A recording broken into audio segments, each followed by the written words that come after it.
Okay, so let's get started. Now, last time I ran into some problem with the existence of a good cover. I'll deal with that later. Okay. So today, I want to continue and define the Cech cohomology of a topological space. Okay.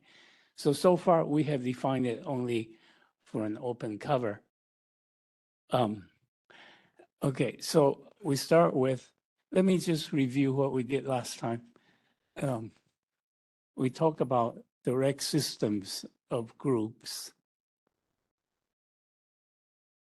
Okay.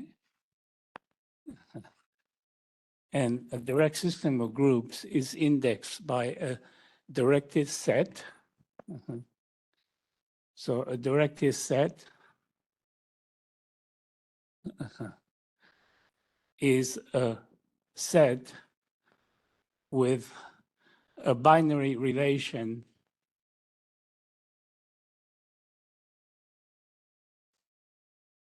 say less than or less than or equal to satisfying, that is, okay, so there are three properties. It's reflexive, transitive, and has the upper bound property.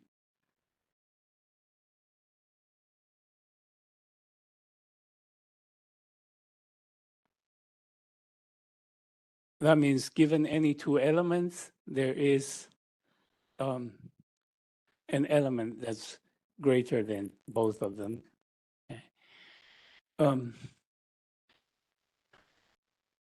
So an example that we looked at last time is the collection of all open covers of a topological space. So let X be a topological space. Then if you look at all open covers of X, there is a relation called refinement.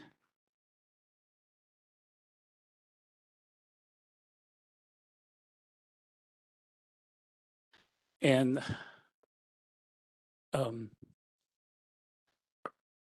yeah, an open cover is refined by itself, so it's reflexive. It's got the transitive property. It has the upper bound property because given two open covers, you can take their common refinement. Okay? Yeah. Now, the reason I write down the definition of a directed set again is that now we're going to adopt a different point of view. Okay? You can think of a directed set as a category where the objects are the elements of the set. Okay? So a directed set I is, or it forms a category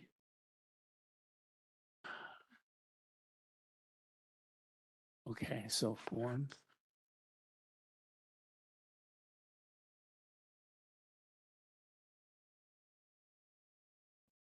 where the objects are elements of the set.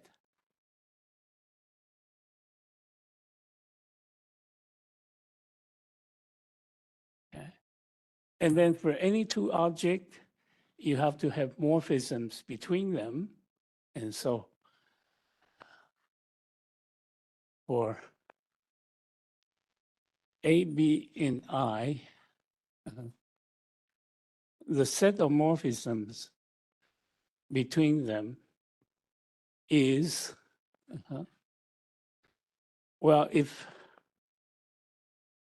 A is less than B, then you write an arrow from A to B. Okay? See, you see, a morphism doesn't have to be a function. In category theory, a morphism is just an arrow. Okay? And so if A is less than B, you just write this arrow. Okay? And otherwise, then the morphism, there's no morphism from A to B. So this makes a directed set into a category.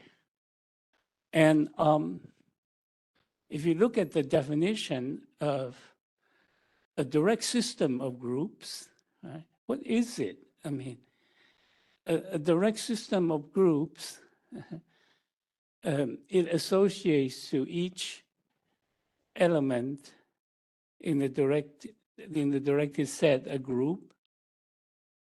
And then if A is less than B, you have a restriction map from GA to GB. And then, you know, if it's A less than A, the restriction map is the identity. And then if you have three of them, A is less than B less than C, then the restriction maps compose, right? Yeah, so I'm not going to write down the definition again, but what is a direct system of groups in the language of category theory?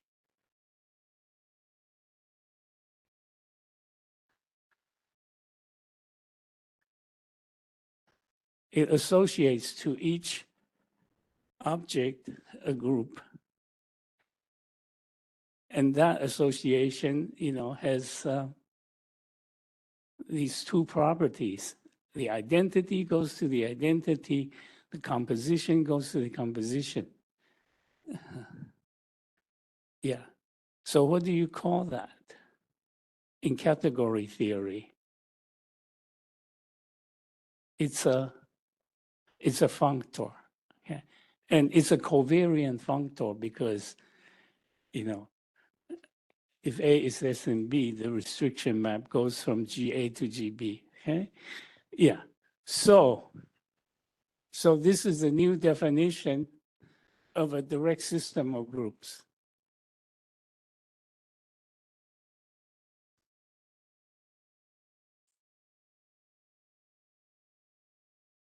A direct system of groups.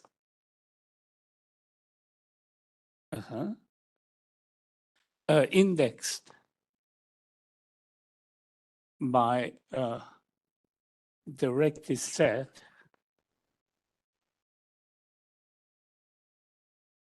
I is a covariant functor.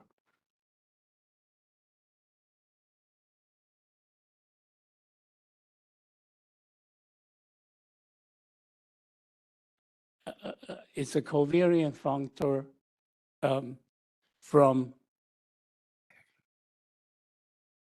I, which is the category, to the category of groups.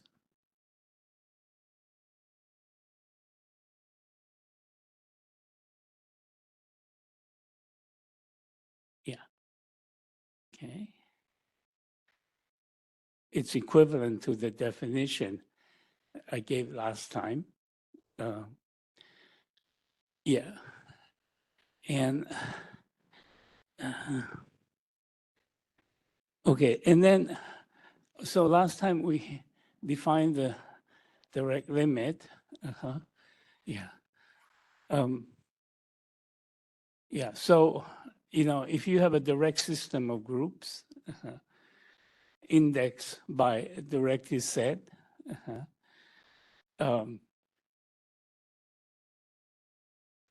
let's say, you know, you have two of them,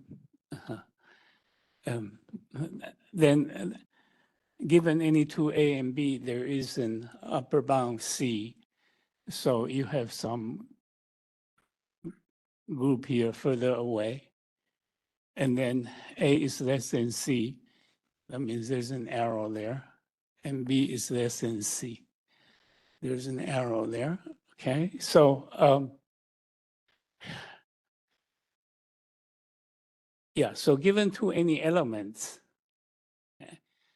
maybe in different groups, eventually they end up in the same group and you can compare them, Okay.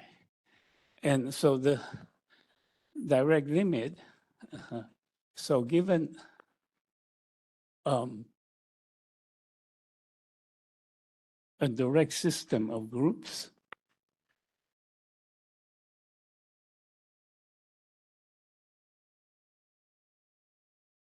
say GI with I in I, indexed by a directed set.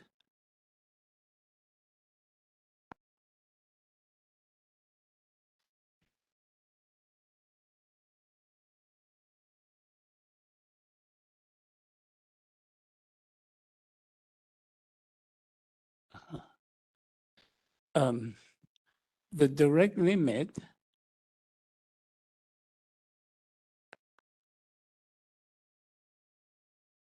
is written the limit of GI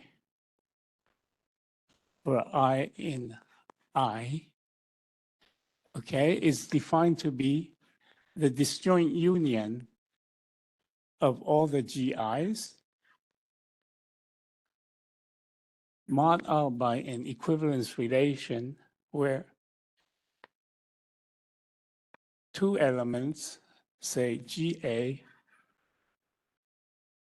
and GA, are equivalent if there exists a C that's greater than both of them, such that these two elements become equal in C. Okay? So yeah, we call the restriction map f of a b, f of a c here, and f of b c. So f of ac of ga equals f of bc of gb. Okay? Yeah. All right. So the direct limit is when you take all the group elements, and then you identify any two that are eventually equal.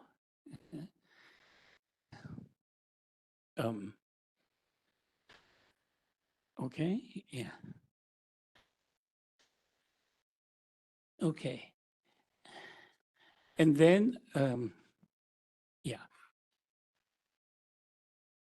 we have the notion of a cofinal set of a directed set. A subset, J, of a directed set, I, is cofinal if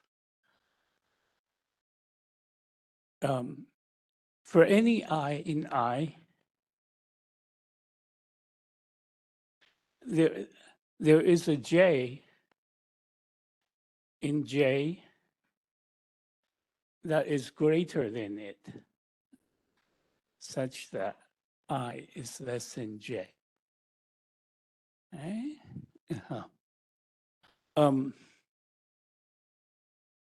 Yeah.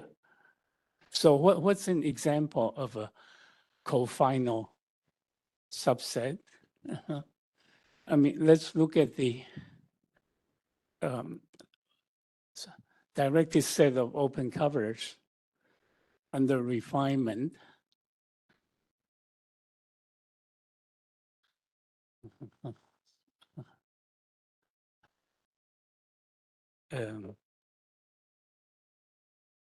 So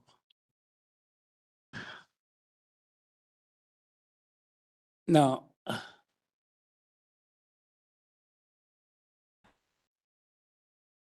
when I talked about good covers last time, I stated the theorem that if you have a good cover, if you have any cover, then you can always find a good cover that refines it. So there was this theorem that every open cover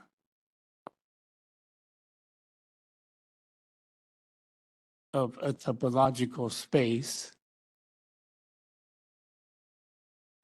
X has a good refinement.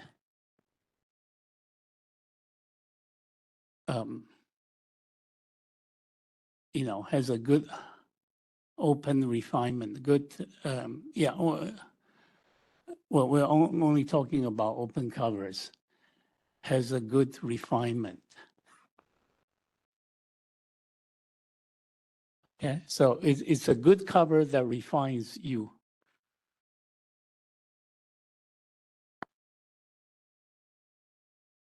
Good cover V, such that U is refined by V. Okay? And what this says is that if you only consider good covers, then it is cofinal in the directed set of all open covers. Okay? Because given any open cover, you have a good cover, that's greater than it, that refines it. Yeah. So thus,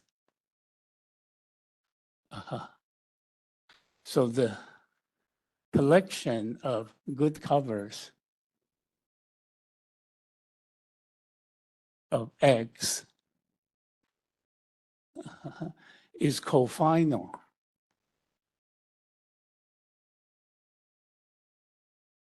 in the directed set of all open covers of X. Okay? Okay, so that's an example of a cofinal subset. Okay? Yeah. Now, a cofinal subset is also a directed set, right? It inherits the three properties automatically. So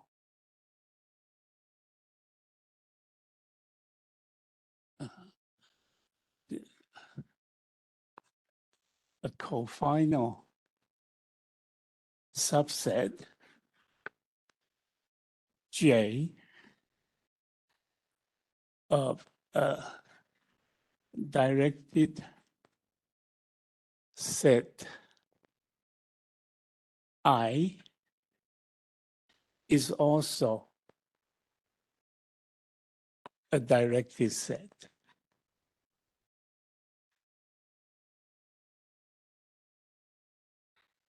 Okay, now this means that you can also take its direct limit.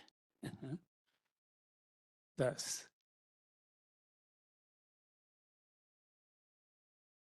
so the direct limit of Gj for J in J is defined, if you have a direct system of groups indexed by I. And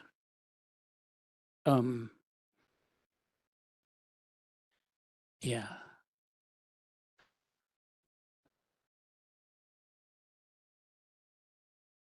Huh? Oh, oh, Y is also a directed set? Oh, uh-huh. Yeah. So, so you have to check three properties, right? Uh-huh. So, um, reflexive, um, and so it just it means that for all J in J, J is less than J. But this is true because J is in I, and it's true for I, okay? True because J is in I, since you have a, and then the second property is transitivity.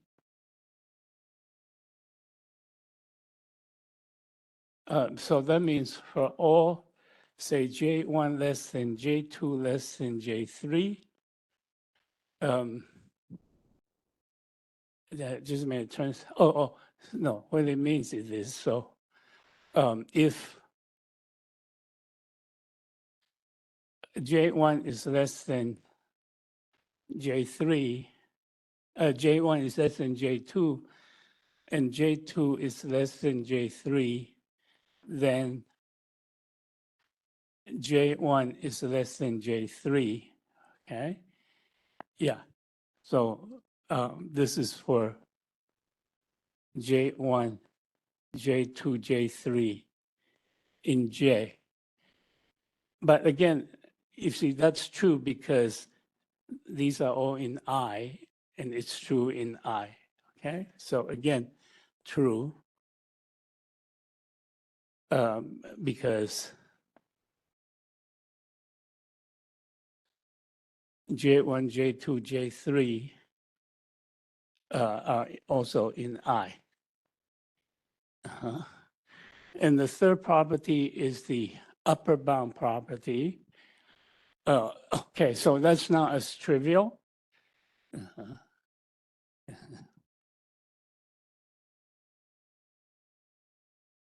Uh-huh. So,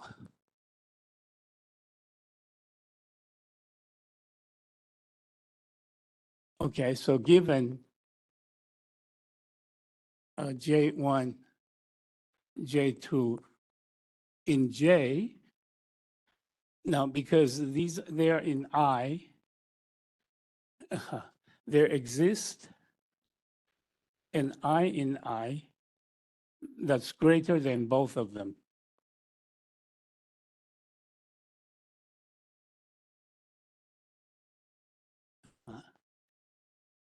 However, what you need is an upper bound in J.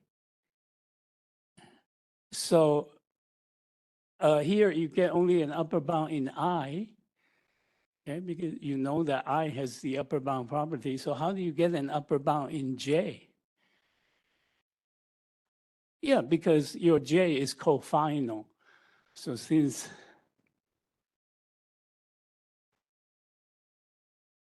J is cofinal in I, there exists a J such that I is less than J. Okay, and therefore,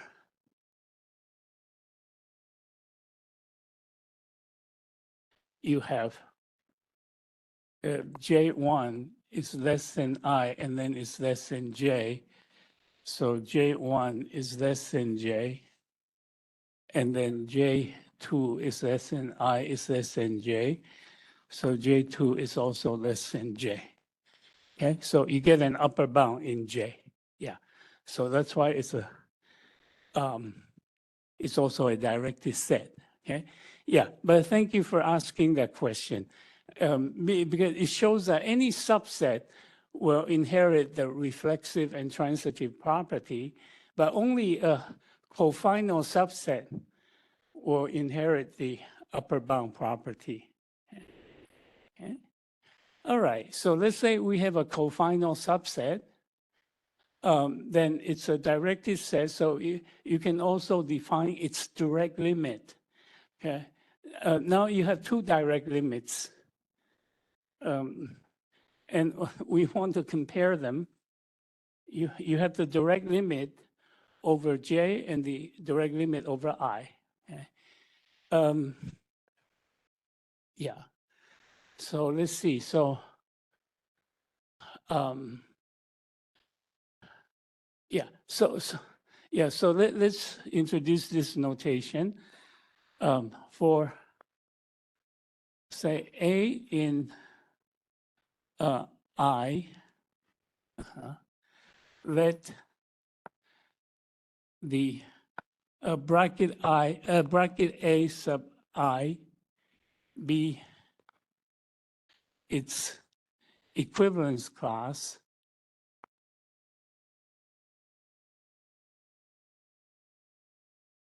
in, you know, in the direct limit over I.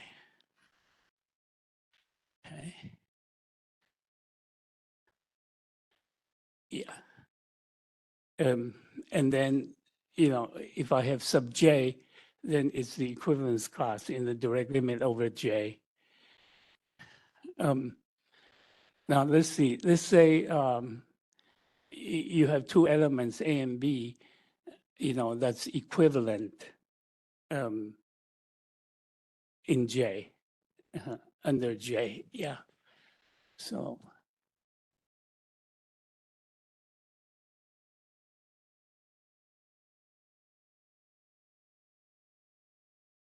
suppose no,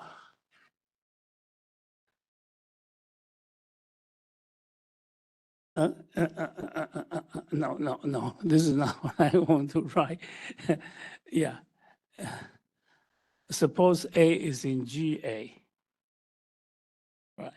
Yeah, because this is this joint union of all the GIs under an equivalence relation. So yeah, so if not A, this should be called GA, right? So if you have a group element here, it's in the disjoint union, so it has an equivalence class. Okay, yeah. So suppose you've got two group elements, GA in GA and GB in GB, and they are equivalent for AB in J, and they are equivalent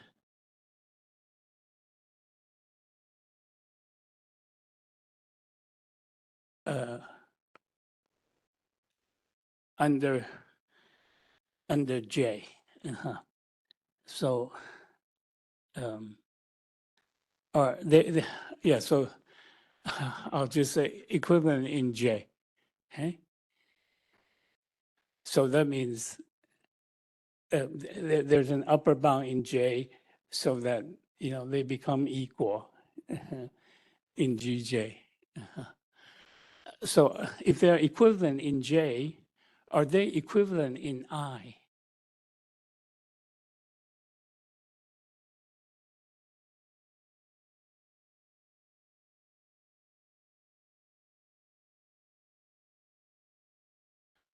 Yes. To be equivalent in J means that, there exists a J in J such that it's an upper bound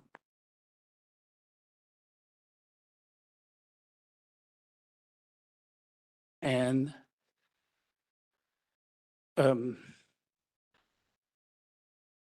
F, so GA, when you push it forward, to J, they're equal, right? That's what it means to be equivalent in J.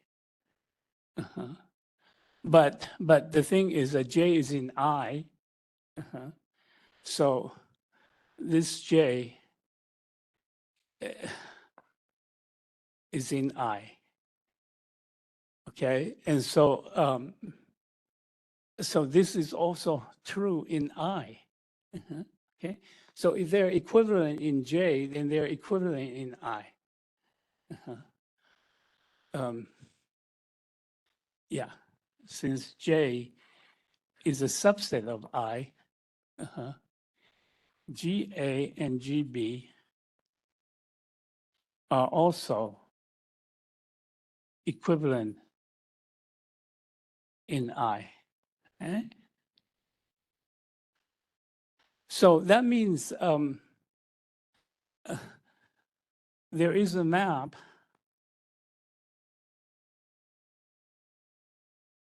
from the direct limit over J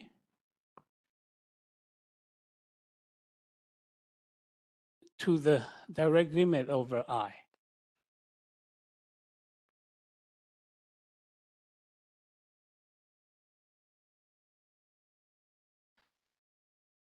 Okay, so it takes an element, say G,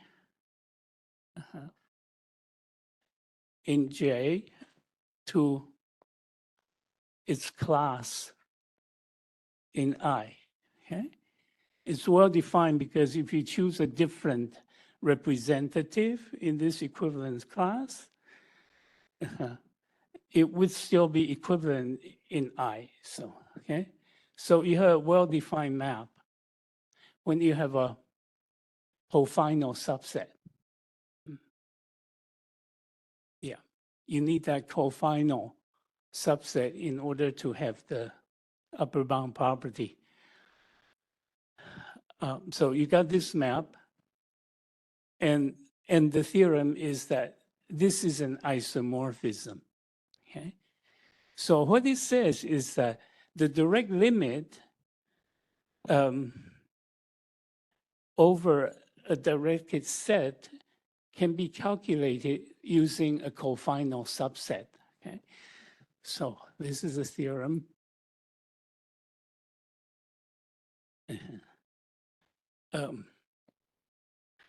Yeah. So,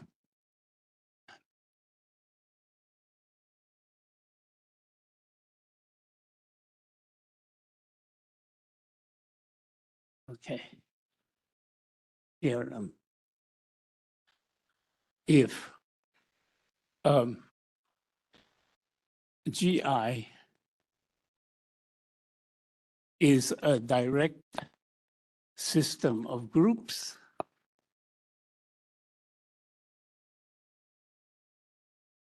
indexed by a directed set,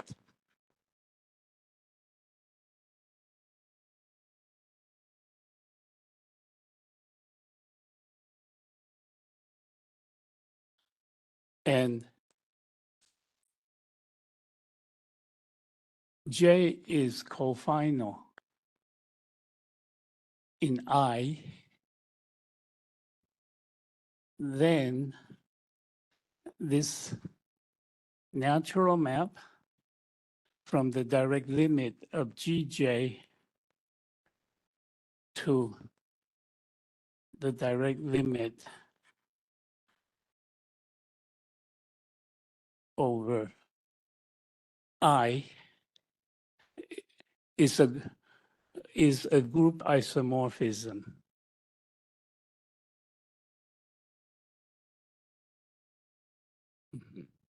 Okay.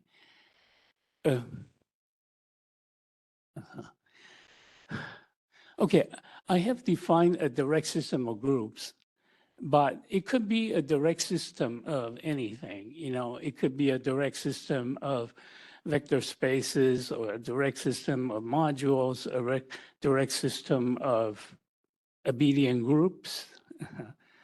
You know, it's all exactly the same definition. Okay, Yeah, so we can talk about a direct system of anything, and then we can take the direct limit. Okay? So we actually will mainly be looking at abelian groups because cohomology, is an abelian group, and I mean the proof is just an unraveling of the definition. So I'm not going to do the proof here. I think I do the proof in the book.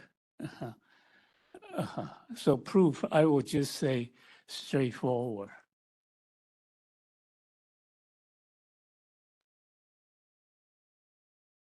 Okay? Yeah. Now,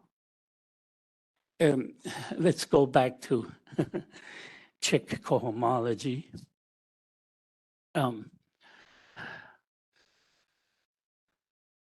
Okay, so far, we have only defined the Cech cohomology with coefficients in, this locally constant, the pre-sheaf or locally constant functions.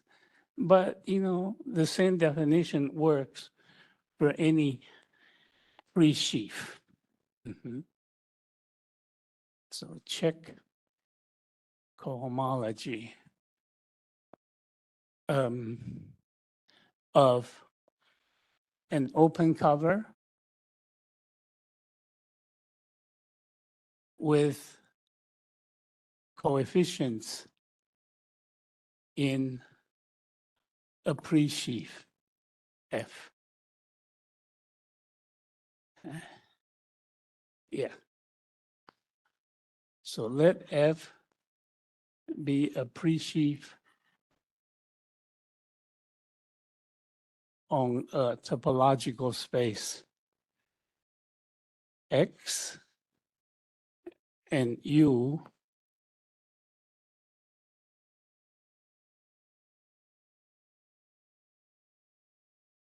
an open cover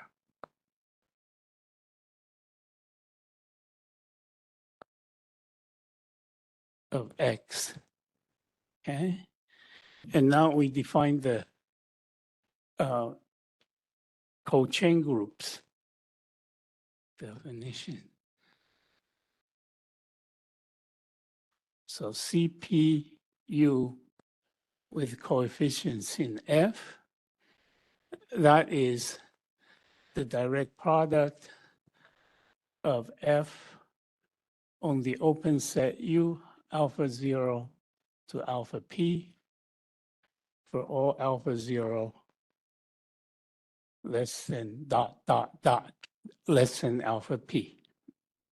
Yeah, same definition as before, except instead of R bar, the locally constant functions, you have any pre-sheaf, and then you have the alternating difference operator that's given by the same formula.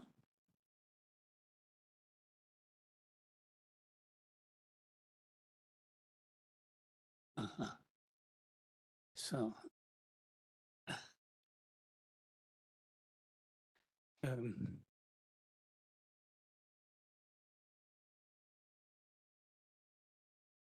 so delta of omega, let's say omega is here, and delta omega has one extra subscript.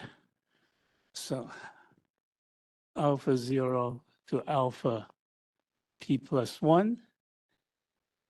And that's the alternating sum of omega alpha 0 to alpha P plus 1, but with one of the subscripts omitted. Okay. And so this omega is on a bigger open set than this intersection. So you really need to write, the restriction from from this bigger open set to this, right? But we usually don't write that. Okay, that's understood. Yeah. Yeah. So this really should be restricted to U alpha 0, alpha p plus 1. Okay. This is a smaller open set because it's got more sets to intersect. Yeah, so it's the same formula as before. I goes from 0 to p plus 1. And because it's the same formula as before, you again have del square is equal to 0. And so so it's a differential complex and you can take its cohomology. And that's the Cech cohomology of the open cover.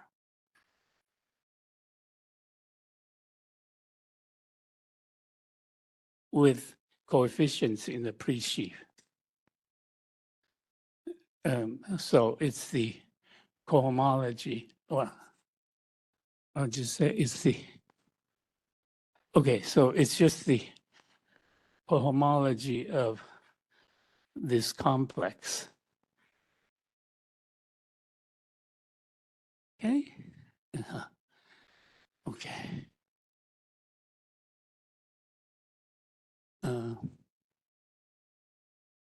Okay, and now what we want to define is not just the cohomology of an open cover, but the cohomology of a topological space. Okay. Yeah. Oh, yeah. So let's see. So yeah, okay.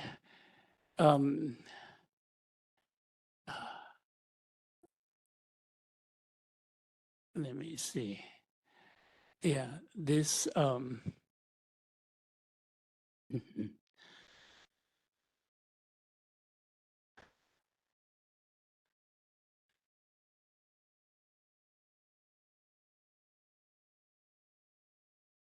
oh yes. So what we now the open covers form a directed set, and these Cech co-chain groups, they're indexed by the open covers. Yeah, so it's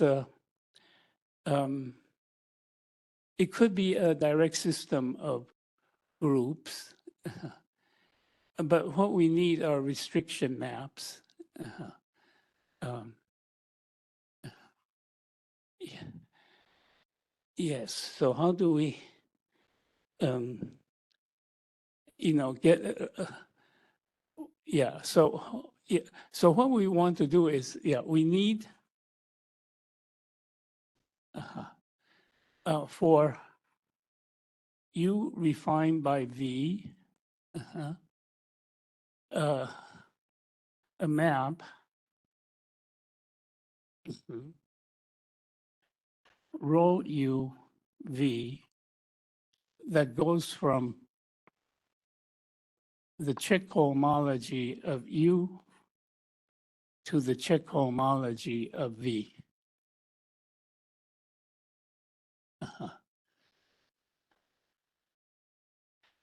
In order to make this into a direct system of groups, and then we can take its direct limit, okay, and that will be the Cech cohomology of the topological space. okay, independent of the open cover. Okay, okay, so so the problem now is to construct, this map.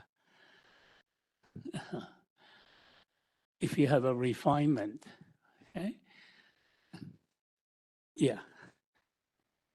Okay, so let's see how we construct this restriction map. So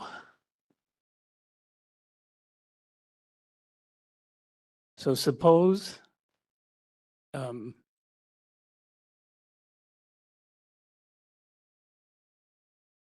you have an open cover U and is refined by V. Okay? Yeah. And U is, okay, U is indexed by A.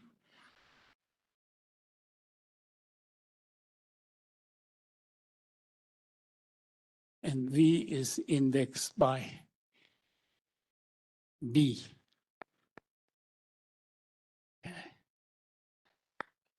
And U is refined by V.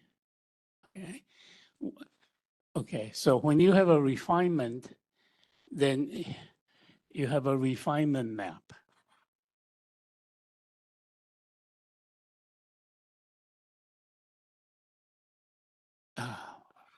Phi from B to A, that tells you where each open set goes. So beta V of beta 1, beta 0 to beta P, it is contained in U of phi of beta 0 to beta P.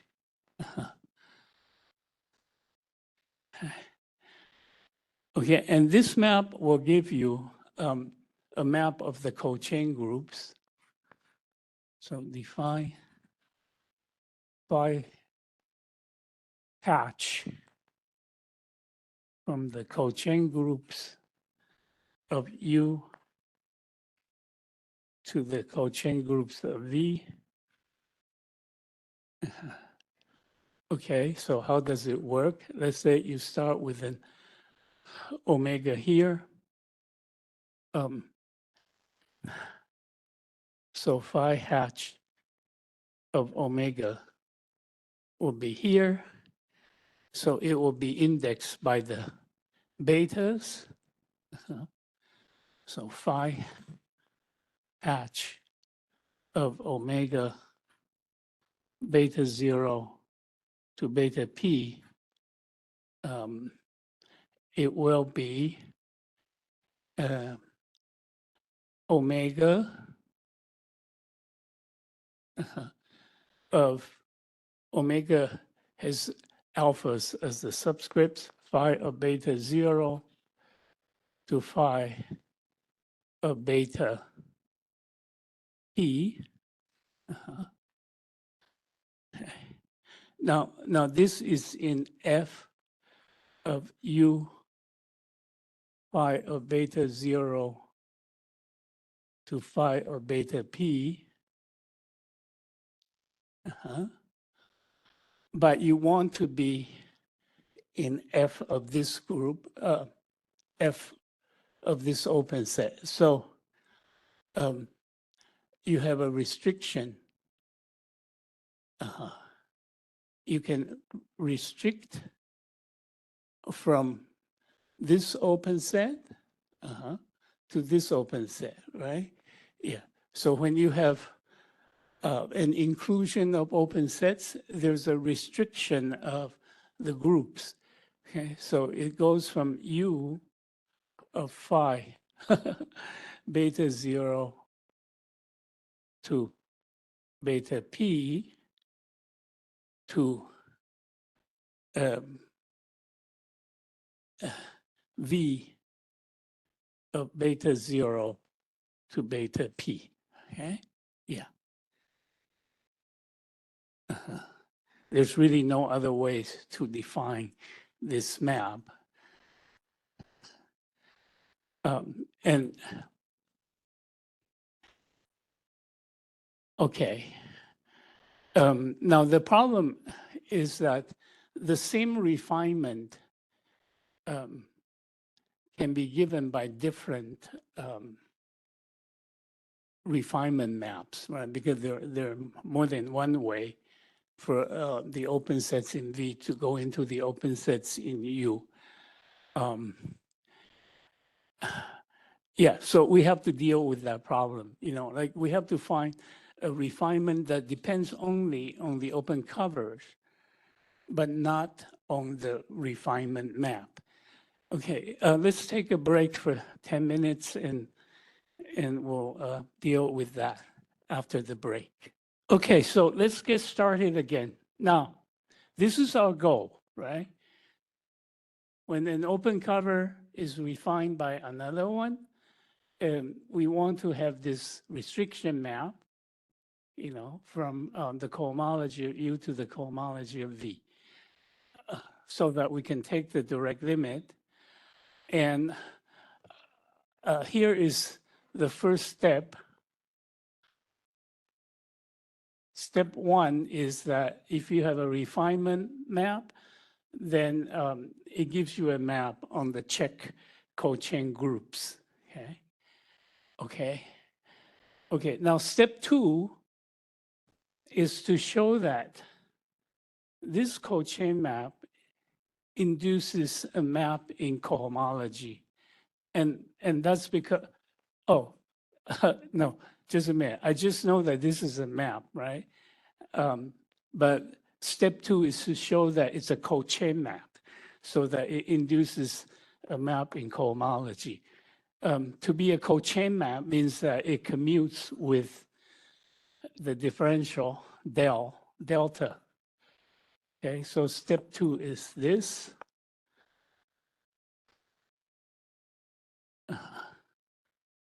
This induce the map on cochain groups commutes with del, so that it induces a map in cohomology. And the proof is quite easy. It just follows from the definition. Okay. And now the problem is that when you have a refinement, you can have different cochain maps. Okay, so you know that phi upper hatch induces a map in cohomology that I denote by, what do I denote the induced map by? I just put a star above it. Induces.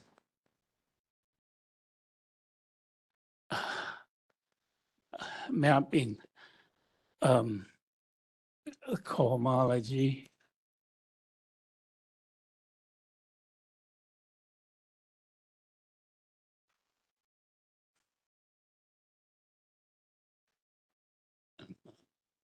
Okay, yeah.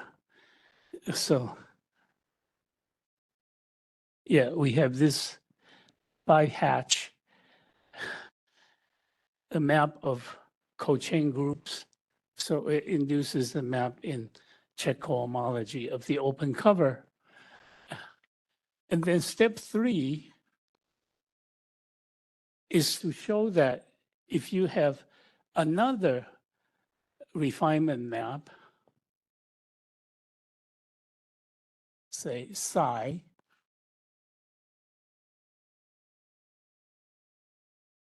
is another refinement map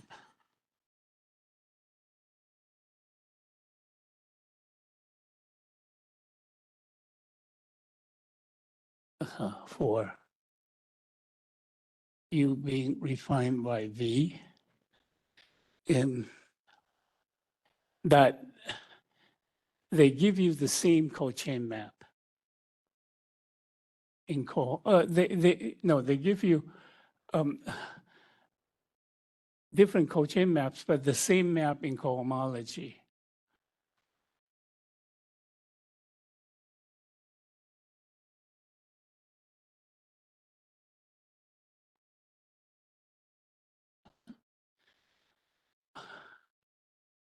Okay, yeah. So we have two cochain maps, and we want to show that they give the same map in cohomology. What is the standard method for doing that? You want to find a cochain homotopy. Okay? Yeah. And in fact, there is okay, so a cochain homotopy should go from where to where.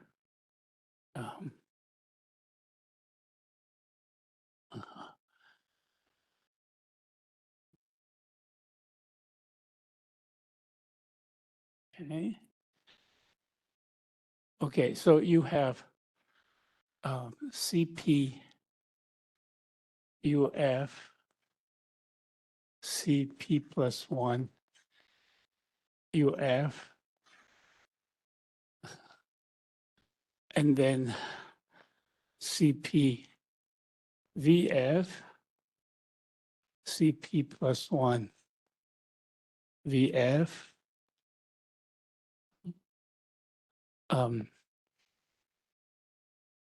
okay, and then, okay, out here you have CP minus 1, VF,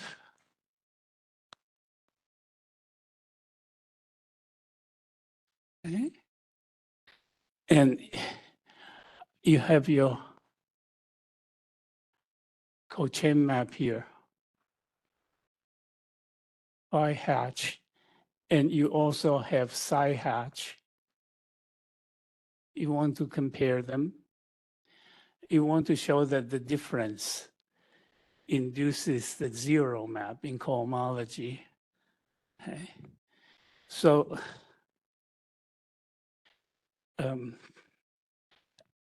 the cochain map should go down the degree by 1. Okay, that should be the cochain map, and then this is del, this is del. Okay, so you want delta k plus or minus k delta to be this. Okay. So we define k from CP UF to CP minus 1 VF.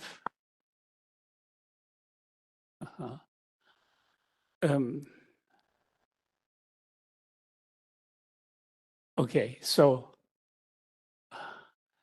such that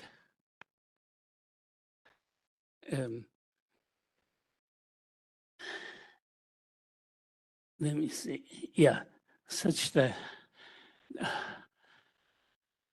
delta k plus k delta is equal to phi hatch minus psi hatch. Right? Well, this is what we want. Let me, instead of saying define, let's just say we want. Okay? Yeah. And here is a definition. So K omega, you start with the omega here. Okay. Now you want to end up here. So it should be indexed by the betas. So it should go from beta 0 to beta t minus 1. And it should be defined in terms of the U's.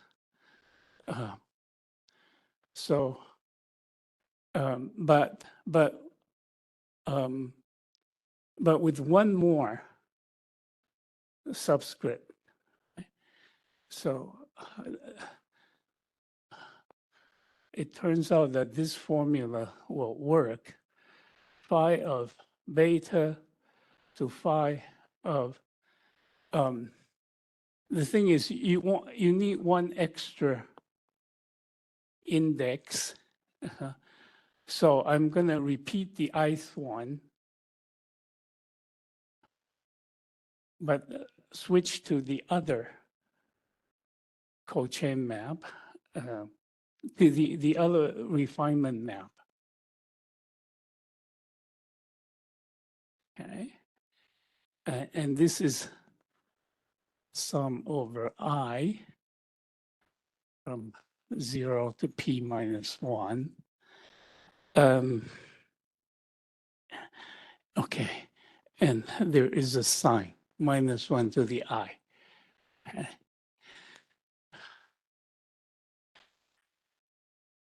So amazingly, this K will satisfy this property, showing that it is a co-chain map between these, showing that it's a co-chain homotopy between these two co-chain maps. Okay. So that's a theorem.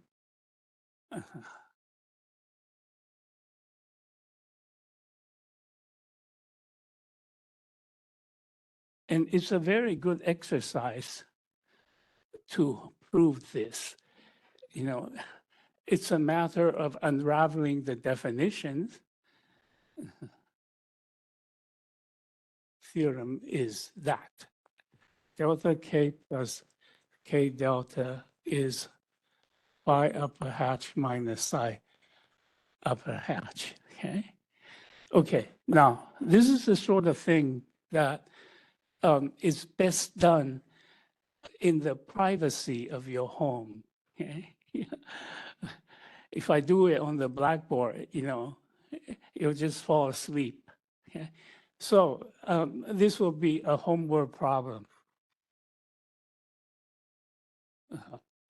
And I decided that, you know, since this is quite relevant to what we are doing now, I would like to replace number 4 on the homework due this week with this one, okay? Because number 4 is about calculating the cohomology of complex projective space. I think that problem requires a little bit more discussion. And this problem is just verification, okay? Anyway, I'll send out an announcement, okay? Well, this is the problem that you should do this week. And to give you a little bit more time, you know, I'll change the due date to Friday, all right? So that you have a few more days to think about this, okay? Yeah. Okay, so now you know that the induced map in cohomology does not depend on the refinement map, and therefore,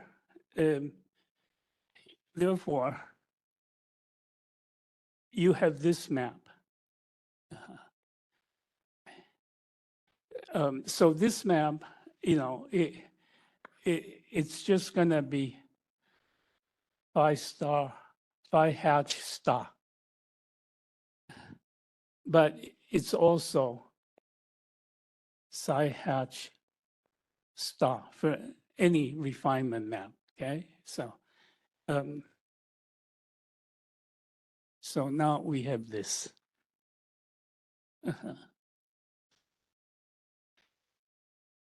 And this means that the Cech cohomology groups of open covers form a direct system of groups because the open covers form a directed set. And these are groups indexed by the open covers.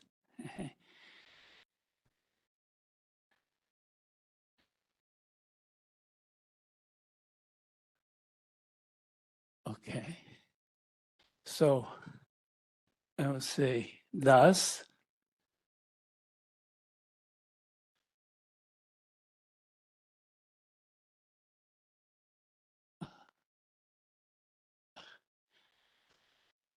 for an open cover refined by another one, we have a restriction map. And so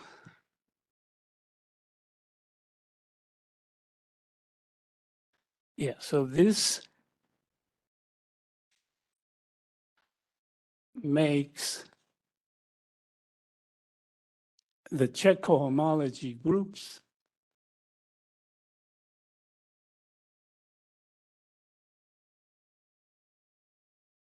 indexed by open covers into a direct system of abelian groups.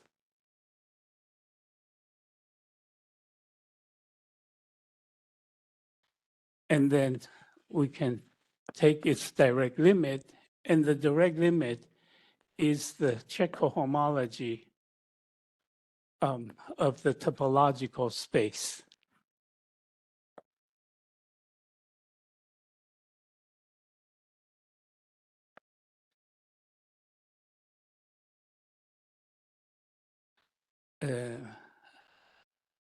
Okay, the direct limit of the Cech cohomology of open covers.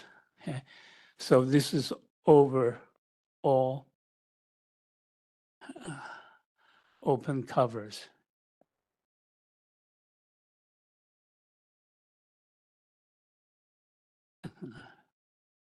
Okay, now, however, we know that the good covers are cofinal in the set of all open covers. And when you have a cofinal subset, it gives you the same direct limit. And so by this theorem that I stated, instead of using all open covers, you can just use good covers.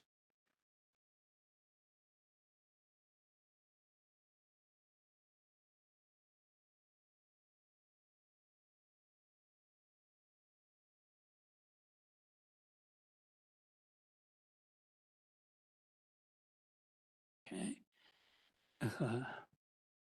Okay, now, let's go back to the Cech-de-Rham complex. Okay? So,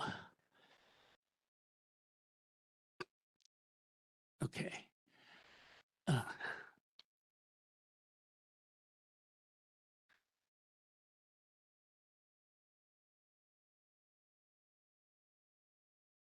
Okay, so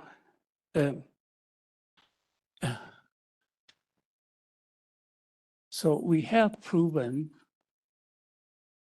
the Cech-de-Rham isomorphism for a good cover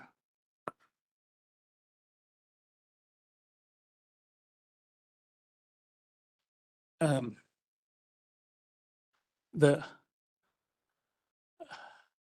homology. Okay, let me see. The homology of a manifold.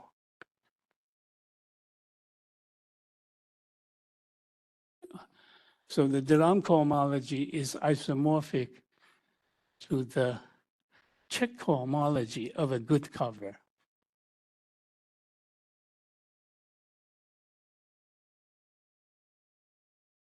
Right, we've proven that theorem, the Cech-de Rham isomorphism.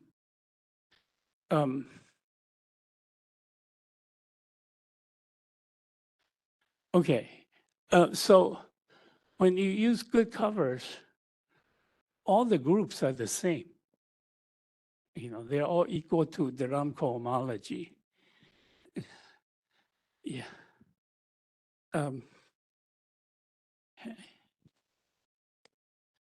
Yeah. So,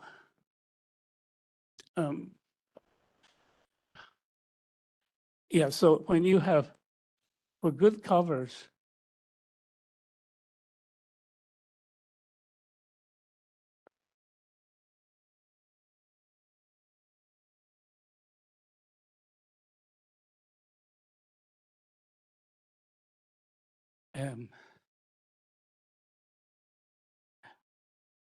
so you've got this restriction map.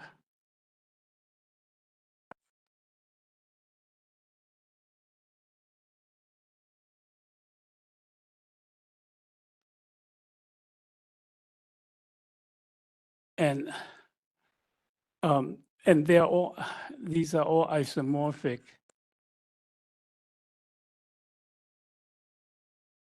to the Ram cohomology. Okay. So let's call this isomorphism, say, FU, and this FV. Okay, so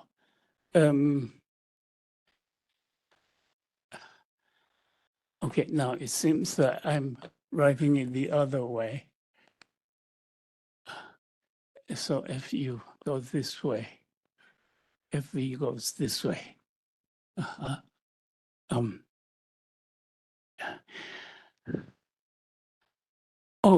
Yeah. No, actually, it's given by the restriction map followed by the isomorphism induced by the inclusion map. But anyway, yeah, you can check that this diagram is commutative. And so since all of these groups are the same, when you take the direct limit,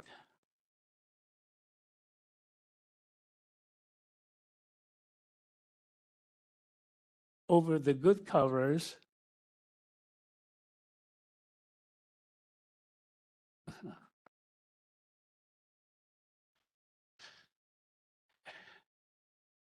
it's just the Ram cohomology. So the direct limit, that's the definition of the Cech cohomology of the topological space. Now it's the manifold.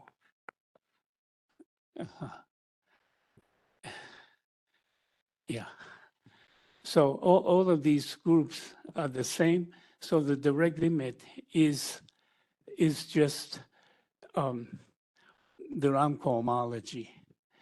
And this gives you the final theorem that there's an isomorphism between the Ram cohomology and Cech cohomology, not of an open cover, but of the manifold itself.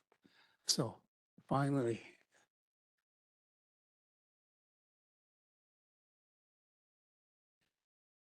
you have this Cech the Ram isomorphism, okay, that for any manifold M, and now we don't need an open cover. The Cech cohomology of M with coefficients in the pre-sheaf of locally constant functions is isomorphic to the Lam cohomology. Okay? Yeah. Okay. So we will stop here today. And next time, yeah, I want to talk about how you calculate the cohomology of a double complex. Okay? That will help you with, that problem on the cohomology of the complex projective space. But I'm delaying that problem. Yeah, so, yeah. This is the new number 4. Okay, yeah. See you on Thursday.